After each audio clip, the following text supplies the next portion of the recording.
All right, welcome to the Ambition Audio Show. We are coming live from the Hamptons. I have Marco Gervasi on the podcast. Hello. How we doing? He's Mr. Good. Manhattan to Montauk, a Douglas Elliman agent, doing very well. He's a YPN 20 under 40.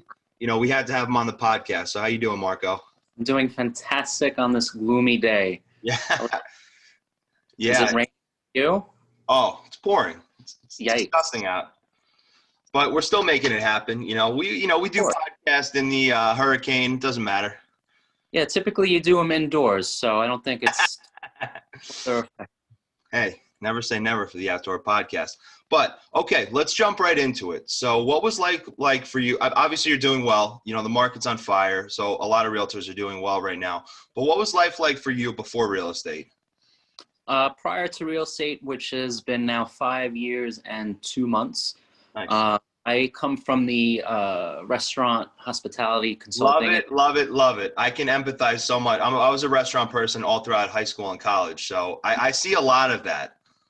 And honestly, I do too. So, I held every position that you could think of in the restaurant industry, up to, lasting, being a general manager. So, that was my last position, doing this in that career. And that kind of, I think, forwarded me into real estate. Yeah. Okay. So, I mean, how did you exactly get started? You were just waiting tables and you heard about real estate person doing well, or you always knew you wanted to get out of the restaurant business, or what really propelled that? Sure. At my last job in the restaurant, I was a general manager. So, and the restaurant that I managed was an upscale restaurant in Huntington Village. So, Oh, which one? Porto Vivo. Oh, okay. Cool. It turned to Gemma. Now it's Seven Gerard. But, you see a lot of people, you see a lot of different faces and a lot of different, people's backgrounds, right? And they come into the restaurant in all different cars, and you host parties, and, you ask questions and you meet people, and it's like, well, what do you do? And why do you do this? And you drive this car and you have this fancy watch on. But, those little things back then, kind of, intrigued me to like changing a career, because when you're in the restaurant business, you peak, there is no more than X amount of dollars in the restaurant industry, especially on Long Island. There's more of an industry standard of what we make. Mm-hmm. And, also, let's just be honest, watching, $1 million listings on Bravo and seeing all the agents, the young agents. And it's like, I could, maybe that's something that I could do. And everyone thinks that it's going to be that easy, and you follow those footsteps, but it's obviously never that easy. Getting into real estate was one of the most, if not the most difficult thing I ever did, because you don't get paid unless you produce. And I love how you brought up $1 million listing. You're a Douglas Elliman guy. Yep. And a lot of those Douglas Elliman guys are on $1 million listing. My favorite guy in all of it is actually the guy, gentleman named Josh Altman. I love his energy. I like his style. I like how he's got his brother on the team. It just works. So, I was a big fan of that. So you're a general manager of this restaurant in Huntington Station. Then what was the actual trigger moment that you pulled the trigger? You're like, I'm getting my license and I'm diving into real estate. Well, I did it. I mean, to get your license is the easiest. Well, it's not the easiest thing in the world, but I mean, as far as how much it costs to do as an investment to yourself, I did it through Groupon. I forgot. Oh, wow. I did the same thing. I think it was $150. I think it was. And I did it online. I'm managing a restaurant. My time is incredibly limited already doing that. So, on my free time living at home, you study and you do the courses, you go through each module as you're supposed to. And then finally you pass that. And then, you hopefully pass the test on the first time. Yeah. You did pass the first time, right? Yeah, obviously. Yeah. Well, yes, I did pass the first time. Yeah, I know some people, I won't name names, but I know some people that have failed that test. I found it to be very easy. So, all right, so you get started. So what was the transition from, okay, I'm doing real estate part-time to full-time? How did that work with you in the restaurant business? And when did you have to put in your 2 weeks? Because I know managing, I was mostly front of the house guy. So I was a server and I was a bartender. Yep. I did some managing and I would close the bar, but I never got into the manager phase. And I know that managers, you guys work like 60 hours a week minimum normally. Yeah. So when did you put in that 2 weeks? When did you transition to real estate full time? So basically what my thought process, what my mindset was, honestly, at the time I was doing real estate part-time. I had one buyer, and I was actually doing the restaurant thing, and I was also training at the time to be a food and beverage director for a school district. Okay. So I had many hats. And what I was doing was, because obviously in real estate, it's, we're commission based. So if I don't make a sale, I don't get a paycheck. Yeah. But it's about obviously that pipeline, right? So what my mindset was in the beginning was I'm living at home, minimize my expenses. And what I needed to do was to save a year's salary. So if I made $50,000 a year as a general manager, I wanted to save $50,000.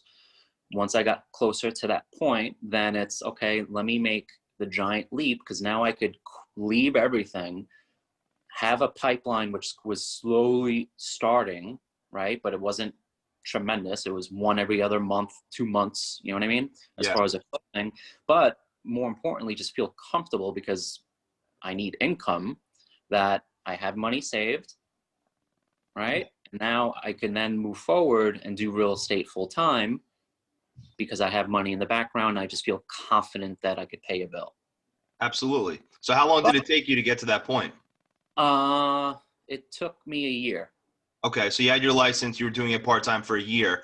And how was that conversation with the restaurant manager, with the I guess probably owner you were going to? So how was that conversation? They loved it, because they knew who I was. And, my best friend was also, above me. He was the VP, the president, let's call it president of operations of the restaurant. And he's like, listen, do it. Sometimes in life, you need to pull the trigger and just go 100% forward. Absolutely. And take leaps in life, Yep. I found a lot of people, not that, having a career in the restaurant business is horrible, but No. I find a lot of people getting trapped in there, almost against their will. You know what I mean? Well, I mean, depending on what you do. I mean, you could be a bartender. I have I still have a million friends that are in the industry, and I have friends that are bartenders. And you could work a Sunday in Fire Island over the summer and make $2,000 in cash. It's like, well, Oh why do yeah. I? It's just a matter of what kind of lifestyle you want to have. I have nothing against it, because I did it up until I was 30, and I drove a BMW. I had a nice car. I went on whatever trips I wanted to go to in Europe, whatever it is I wanted to do. I did it. I'm not Yeah. knocking it. And it, I think it led me to, probably just be a stronger person, because of the work ethic, number one, and just being able to talk to people of a billion different faces. You could have a schlep that walks into the restaurant wearing sweatpants, and then he, orders, a bottle of Dom Perignon and pulls out his American Express Black Card. It's like, wow, I wish I treated him differently, or, maybe I could have sold him something else, but I assumed. Mm. So, it teaches you a lot of things, especially customer service. Yeah, that's what I was going to get at. That customer service that, say you're serving a table and someone's being rude to you, you need to keep that composure. And a lot of times that'll happen to you in real estate as well. So that Mm-hmm. customer service, taking care of people, going to the next level for people and getting paid for how hard you work, it does translate. So now you're in real estate, you're real Yep. estate full-time, Yep. and now you're doing very well. Your YPN 20 under 40. You're Yep. crushing it. I see you getting listing.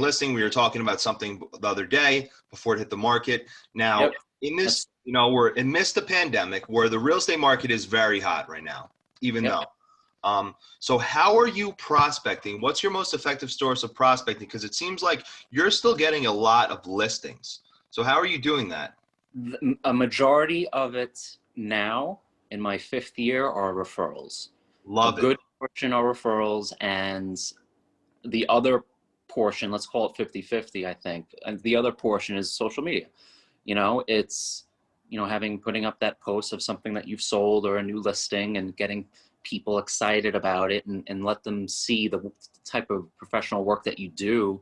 And it's like, wow, that maybe should be the guy that maybe should list my house. Yeah. And then they'll send you out a DM, and then suddenly a week later, it's online too. Now they're being ripped. So, social media is tremendous.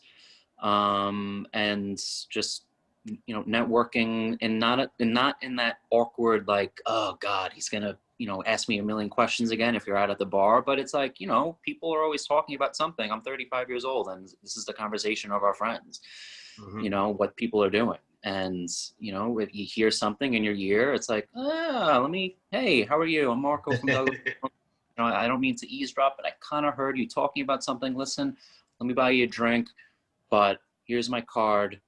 If you like to, you know, call me, call me. Don't pressure anyone. You never know. And that's it. Yeah.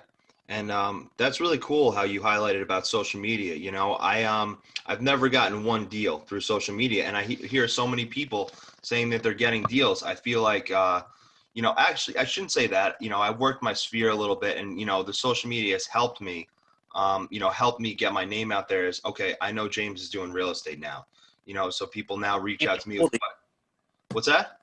How old are you? 27.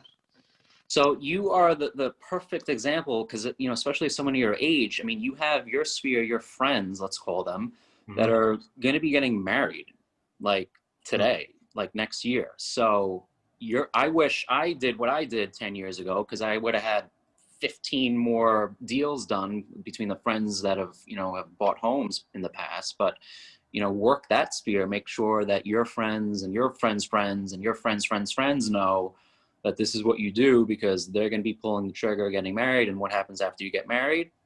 Buy a house, start a Buy a, family. exactly. Yeah, it's so true. It's funny. Funny that you said that. Actually, one of my buddies from college, actually, we just put his house under contract. So it is Okay. that whole the circle of life is starting to happen exactly how you just described it, and it's pretty awesome, you know. And we're working really hard for him. We got him a great deal, and I have my brother doing the insurance. So it's just an awesome little circle of life. Cool. That's great. Yeah. So let's talk about. So I'm using brokerage as a vehicle to get to my end goal, which is financial freedom through real estate investment, through rental properties, taking these commissions, dumping them into rental properties. So real estate investment. Obviously, real estate is the most solid investment that you can make. Is this Hmm. something that you're into? What fires you up in the real estate investment space? What is something that you like about the real estate investing? I have personally never done it. I see people do it. You know, when I look at homes that I could tell that are flips, you know, Mm-hmm. pre-COVID, where people could, I think, be a little bit more pickier about what they're interested in buying. I wish that the craftsmanship was better. I wish that, you know, when I would walk into a flip and I would see a shitty paint. Am I allowed to curse? Yeah.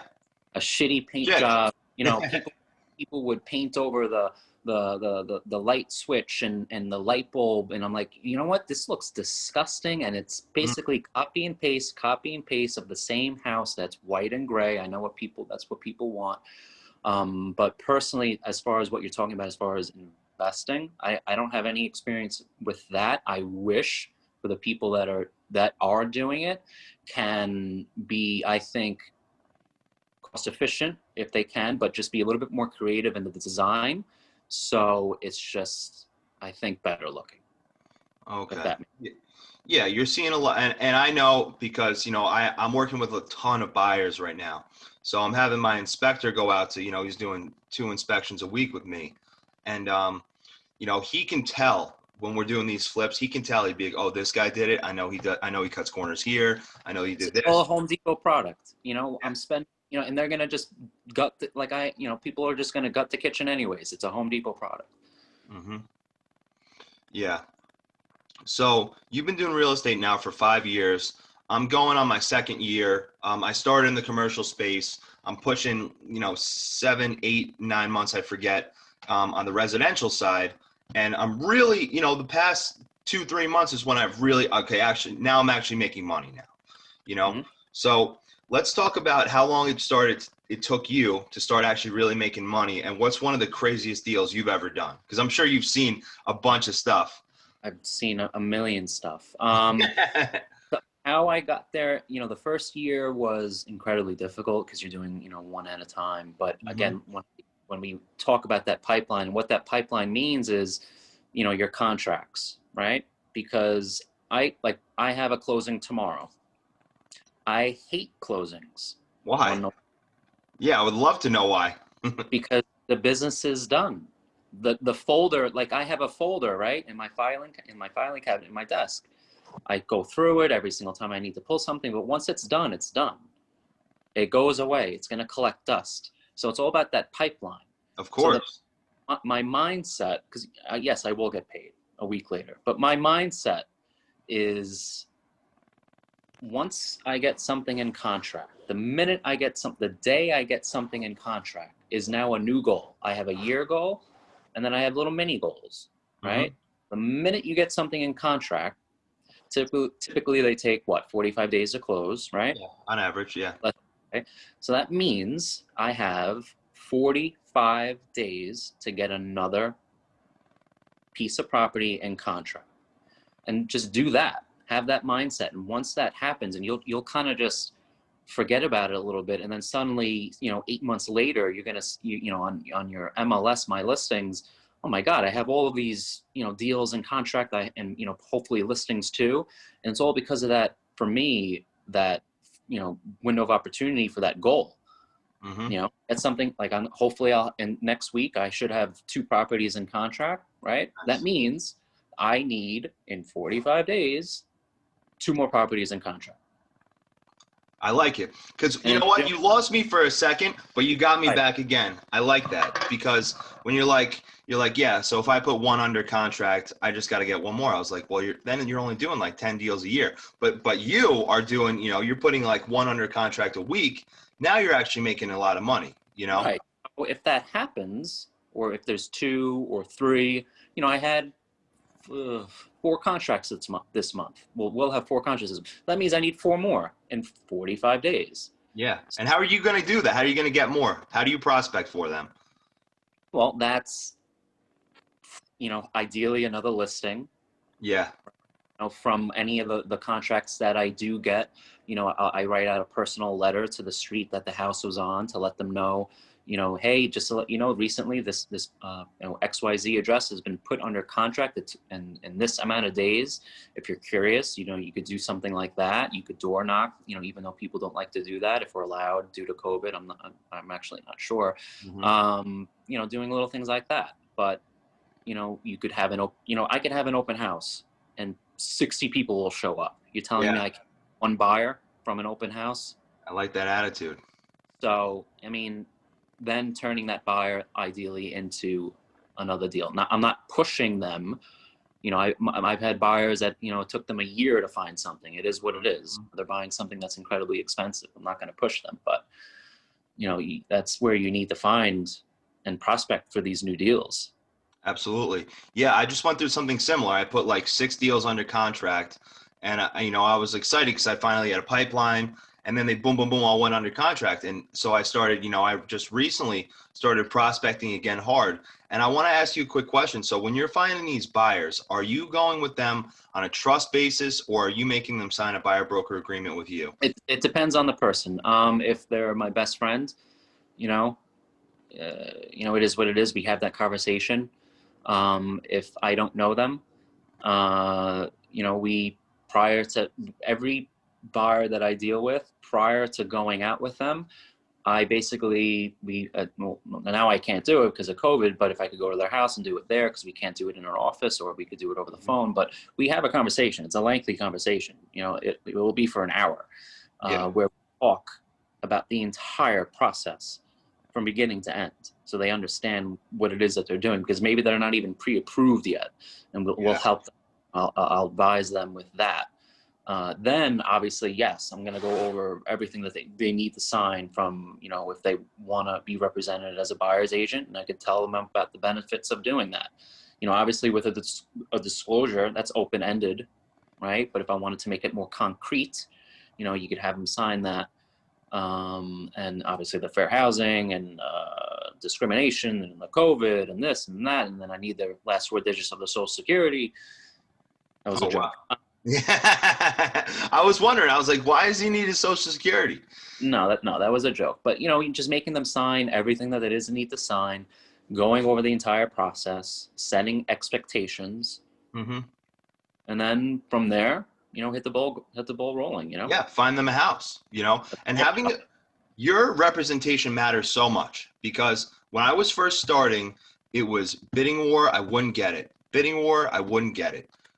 Make an offer, lose a client because, I lost 2 clients in the very beginning when I had no pipeline because I wanted to do it myself. I didn't want to ask people questions. I was nervous to ask my broker at the time questions because he didn't like to answer me. And, you know, having a good buyer's agent that I am now and that you are is so vital because, we're going to come in, we're going to know what the market looks like. We're going to feel them out, see if we can get a deal or not. Then we're going to come in with an extremely strong offer, whereas someone else might I've had people text me offers that just a number without even a sales binder, Well, you'd never presented it then. Yeah, but I've had that happen. So working with somebody who's going to say, hey, this is the deal, no contingencies, nothing to sell, using Mm-hmm. my preferred title, attorney, and lender. We can close in 30 days. My lender's still getting 30-day closings. My lender will call you and follow up to make sure he's verified. All those things. I mean, and guess what? Being a buyer's agent, it costs them nothing. It's free for them. Zero. So that's honestly how I've been crushing it lately is just, I'll do a buyer consultation with somebody, I'm with the Gold Bar team at EXP. So EXP is very much virtual based. So we'll do a Zoom call like this, consultation, send out the DocuSign stuff. They sign it right from their phone and boom, we're off and running. And I know that I'm not wasting my own time because believe me, I wasted a ton of time. Hey man, it happens. This is a numbers game. Mm-hmm. The numbers game. Absolutely. So you've been in the business 5 years, longer than I have. What are some of the hiccups you see in deals, and what's like some of the craziest things you've seen happen during a deal? I mean, let's talk with my first one. My first one went from a regular sale to a short sale. If someone asked me what a short sale was, I'd be like, "What? What is it? I have no idea what you're talking about." Mm-hmm. So that was, something that I will probably remember forever. But you know what? I'm happy that it did happen because it did happen, and Did it close? You're strong, of course, and you're stronger. Well done. You're stronger because of that. But yeah, I mean, every deal has something that comes up. Let's just be honest. It's just a matter of 100%. how you control, the whole process and keeping everyone, calm and collective and knowing at the end of the day what the end result needs to be. You have something to sell and I have an able and willing buyer. Let's just meet in the middle and figure it out. But, I've had deals where, we would find out about, extensions and second story that has no permit that just turn into a snowball effect of one thing after another. During COVID, people losing their jobs, which was super unfortunate, and now just figuring out plan B. But coming from, and hopefully if you remember from your restaurant days, what the most important thing, right, in the restaurant is your first and last impression. Your first impression, maybe the valet or the hostess stand. Your last impression is hopefully the valet again, or maybe your cup of coffee, right? That's your last impression, drinking the coffee. So just making sure that your first impression is amazing. There's going to be a ton of bullshit that happens in the middle that you can't control, but you just have to let everyone be aware that, listen, we're just going to notch everything off one by one.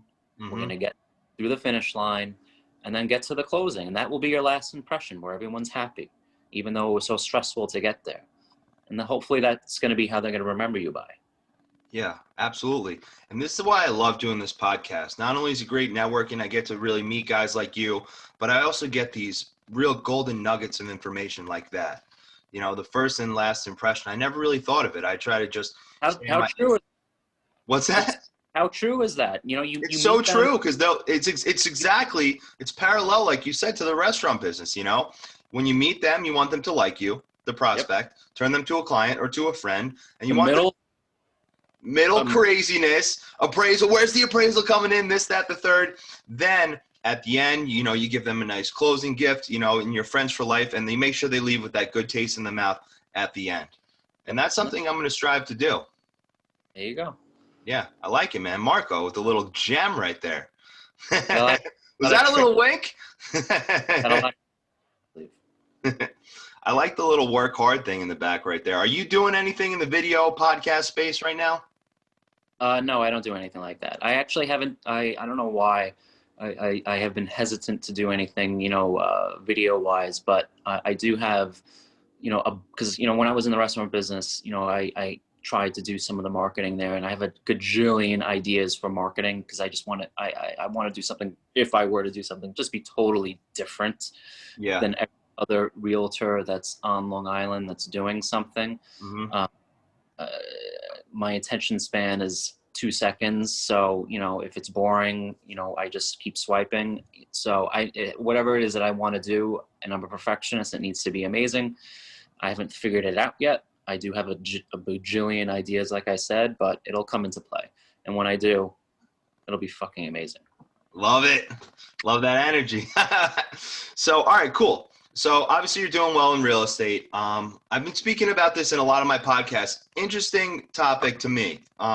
So what are you doing when you're not selling real estate? I have a buddy that's also a policeman and a mortgage lender. And I have another guy who's just was a lender also. I know personally, I'm working I took a mental health day on a Tuesday this week because I was like, I just need to refresh, recalibrate, So, because I've been working 70 hours a week, never turning my phone off, constantly checking my email and things like that. So what are you doing when you're not selling real estate? Is there a certain time you turn off the phone? How are you setting healthy boundaries from your personal life in real estate? Unfortunately, the phone doesn't turn off. You never know. Yeah, I put up a post on something at 1 o'clock in the afternoon, and maybe someone's going to send me a DM at 11 o'clock at night that they're interested in putting their house up. And I'm going to be honest, if someone were to tell me that at 11 o'clock at night, I'm probably going to pull up my laptop and start doing some homework immediately. absolutely. I'm the same way. Yeah. So, as far as the phone thing, it's always on. Real estate, you are always on. But just finding that time to, yeah, you're right, to just kind of dwindle down and, take a breather. It's when you come home from work and you're in your place, your apartment, if you're at home, living at home, whatever it is, and you're just kind of just relaxing. I enjoy cooking, I saw that on your social media. You look like you're cooking up some real fine dining. It looks like you were working in the back of the house in these restaurants. I've been asked that. Yeah, no, I do enjoy cooking. So it's like, when you're cooking, you can't be on the phone. I can't be texting if I'm, chopping an onion, you know what I'm saying? So Yeah. that hour and a half for that process to do it, that's something that could, ease your mind a little bit and just focus on something else. That does truly do help. And, obviously your friends, my friends. I don't have a girlfriend, so I have a lot. He's eligible. Ladies, the listening audience, he's eligible. Mr. Marco. He's making money and he's good looking. There you go. All right, yeah. And what's funny is that so I've been, I did that reset on Tuesday, which is 2 days ago. And I'm trying to, wake up earlier, hit the gym in the morning rather than at night because, we're working, say I'm working, I start my Zoom calls in the morning at 8:30 every day, sometimes earlier. And so if I'm working all day, I kind of at the gym, it becomes kind of a drag if you have to go at 9 o'clock at night. So been trying to wake up a little bit earlier. But what happened to me on Sunday night and what happened to me last night is I get a text, hey, we want to put in an offer 10 grand over asking price, which I know they're probably going to get it with how strong of offers I put in. And then someone texts, I saw last night, I got the email, buyer broker agreement signed. And when I get these emails and texts, after 11:30 p.m., I can't help but just get fired up, Yeah. So then I'm not going to bed till 2 a.m. So I really have to find some kind of way to put away the phone because it's just for myself, because I love real estate so much that like you said, I'll get up at 11:30 and then go hit my desk and, start working on it, instead of, going to bed at a reasonable hour, I mean, you could fix that, maybe by having a second phone, right? Like a second True. cell. I don't do that. I just thought of that as you were telling me, but just have a second cell phone for it. So if you are going to be done at 8 o'clock, it's turned off. So then in the morning after your gym and you're doing your emails, whatever it is, what you do as far as your day, then you'll open it up and start moving forward if that's something that you really want to do. Yeah. But I knew a guy that actually did that. had the Yeah. second phone, and I was like, what is this guy doing? But now I realize, you know. I'm honestly probably not gonna do that. Yeah. I do have a habit of wearing tight jeans, and the last thing I want to do is Yeah. have two cell phones in my pocket, because then I'll just Gotcha. be. So it's probably not going to happen. You just need to control, what it is that you're doing, and just be weary of it. You know what I mean? Because the last thing you want to do is just be out, on a date, and then like pick up the phone, because she's never gonna talk to you again. Yeah, it's funny. I took a phone call at I was out in Southampton at like 9:30 at night, and I took a phone call it's just funny. And it's not something I'm complaining about. It's just something, that I find funny. Something that I'm looking to do. So what is it that what gets you going in real estate? What is it that you love about it? You've been doing it for 5 years. Is it just the checks? Is it just the money? What do you like about real estate? Dude, honestly, lately it's been a few things, especially now. Yeah, in the beginning it was the money. Yeah. But people think that we all drive Bentleys and make $1 million. Each company has different split systems.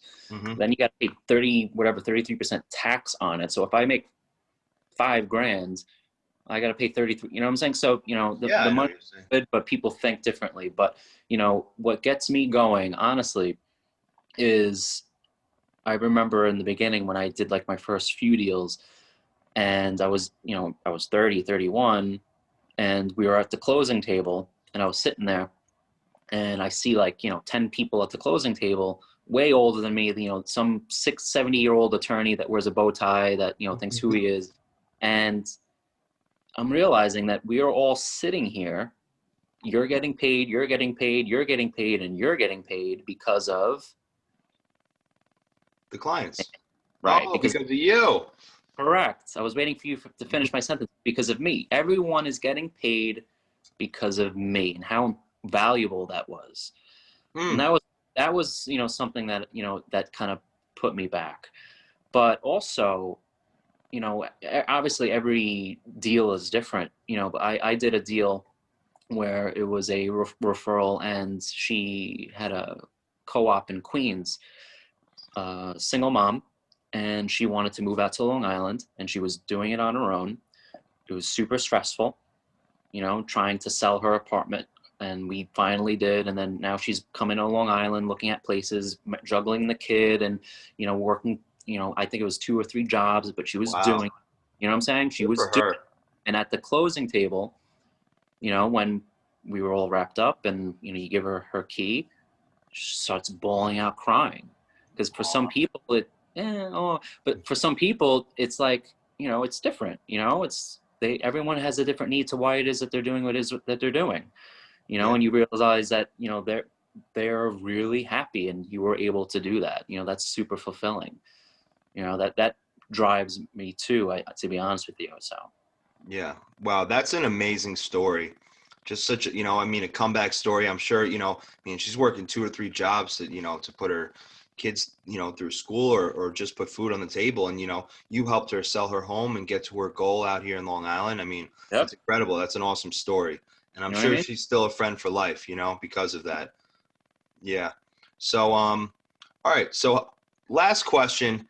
The market is on fire. What is your home base? I see your posts going up in West Islip. I recently sold 2 houses in West Islip. I love West Islip. So where's your home base? Like, where do you do most of your work out of?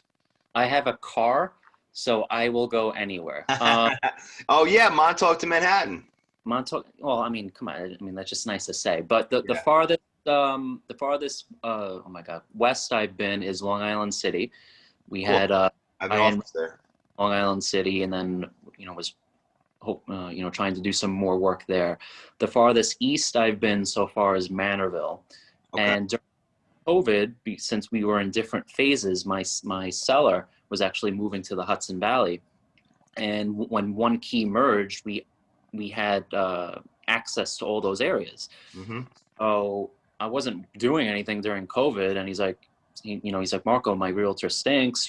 She's whatever. And I'm like, I can help you. I have access. Wow.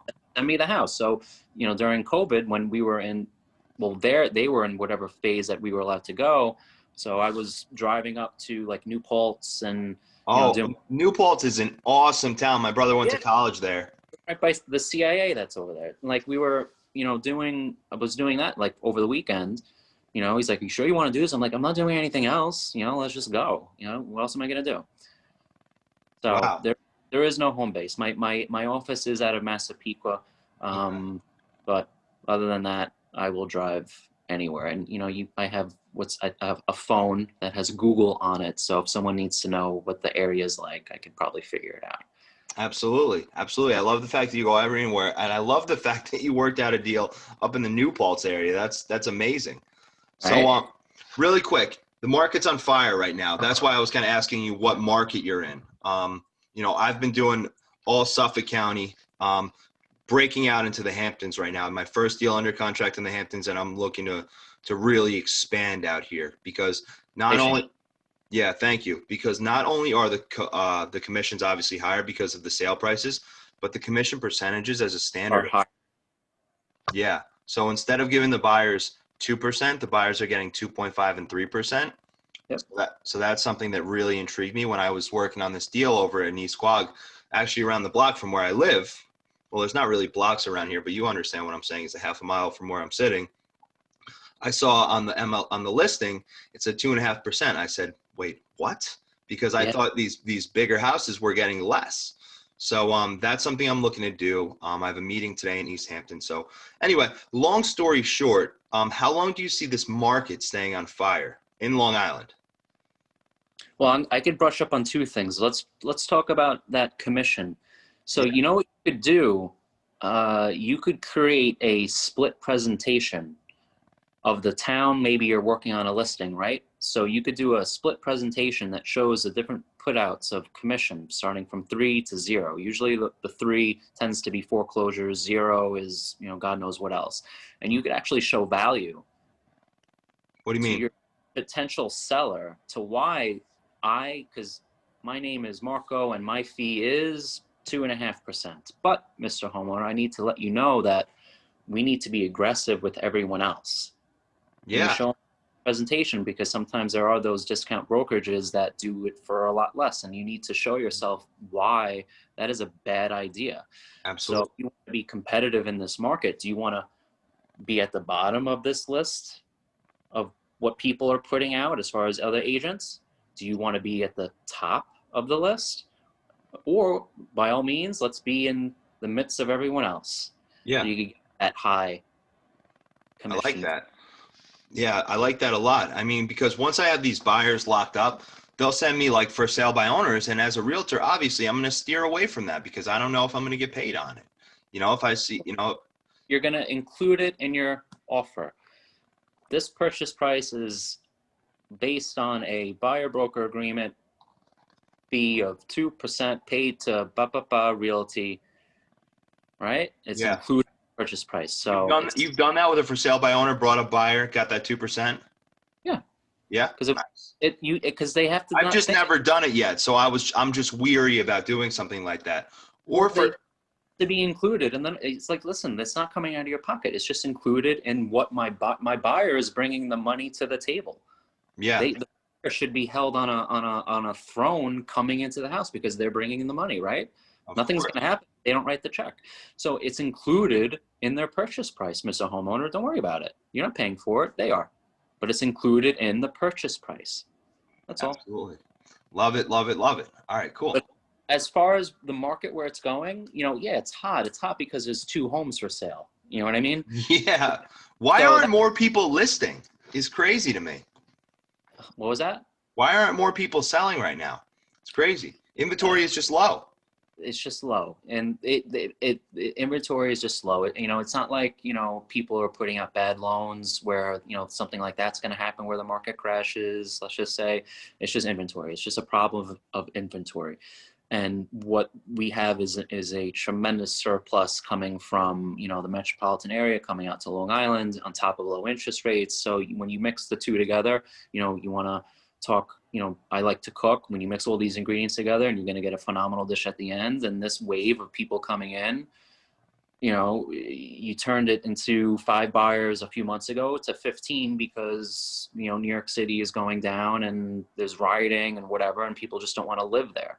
Mm-hmm. So the market will, I feel, stay the way it is as long as that demand is coming from New York. I mean, there's once every New Yorker who decided to leave Queens to move to West Islip has finished, right? Then the market might change. Yeah. Yeah. So how long do you think we have of this, quote unquote seller's market? I am getting my buyers fantastic deals, but how long do you see this quote It's going unquote? to be for a while. I think it's going to be for many months, many, many, many months. Okay. I don't think the election will change much. People, are indecisive about listing their house because they want to see who's going to win the election, the presidential election. I don't think it's going to change it much. There's, especially Long Island. Long Island is its own little niche of, I feel like the rest of the United States because of, different incomes of what people, how they live. But like, I don't know. I think it's going to be many, many, many, many, many months. Love it. It's great for us. Being a realtor is a great job right now. If you have the Buyers. The listing. The listings. If you have the listings. Yeah. Well, I'm telling you, man, that's how I was thinking in the beginning. And what I've been doing with the buyers with my offers, I mean, we're getting fantastic deals. Well, that could just be because the listing was just priced way too high to begin with. Yeah. Yeah. Maybe, maybe just a good realtor, It's a good realtor too. You present your offer, you present your terms, you have the team, right? The team is incredibly important, behind you. And I would do that too when presenting offers with my buyers. Yeah, I'm going to give you a really good number, hopefully, phenomenal terms, but I just want to let you know, Mr. or Mrs. Other Agent, that it's not just about my number, it's about the relationship and the team that we're going to have. I'm just going to let you know what it's going to be like working with me. Absolutely. That I'm not going to just take a picture of something and send it to you as far as, you need documentation of something. Like, we're going to do it. We're going to do it right. We're going to be super communicative, and working with me will be the happiest experience of your life. And that's something really important too, because there's some whack jobs out there. Yeah, there's a lot of hacks in this game. I heard, they say that, the top 1-2% of realtors are making all the money. It's because, you get a lot of part-time people, you get a lot of people, selling pizzas and doing real estate and this, that, and the third. When you get a true professional who lives and breathes it, who loves the market, who's constantly talking to people, the guy who's at the gym playing racquetball, talking real estate, the guy who's, at the bar, who's going to stir up a conversation, buy someone a martini and talk real estate. Those are the people who win. I love a good martini, by the way. That's awesome. I back in my bartending days, I would have made you the best martini you ever had. I was famous for it. I don't know about that. Yeah, maybe we'll see. My favorite, it's called an Oliver Twist. Oh yeah. Tito's up a little dirty with 1 olive and a twist. Oliver Twist. That's my drink. Oh, you're nice and fancy, huh? I was more of a conversationalist than a mixologist. I was just saying that. But all right, man. It's been really good having you on the podcast. I really appreciate you coming on. Keep crushing it. I'll keep reaching out to you as buyers come by, as I get listings and things like that. And let's do a deal soon. I would love that. And James, how many contract? What you have something under contract? You told me. Yeah, I have 6 right now. Okay, so what do we have to do? I got 6 more deals. How long? 45 days. Done. You got it. I got it, man. I signed a new buyer up last night, and I have a listing appointment at 5, and I have a meeting in East Hampton with a buyer at 3, which I'm going to directly after this. That sounds like 3 more deals to kind of hit that goal for you. Let's go, baby. Let's make it happen. Thank All right, you. Marco. I got to get to these appointments, man, but I really appreciate you coming on. Yes, likewise. Thank you. You're welcome. Bye-bye. Bye.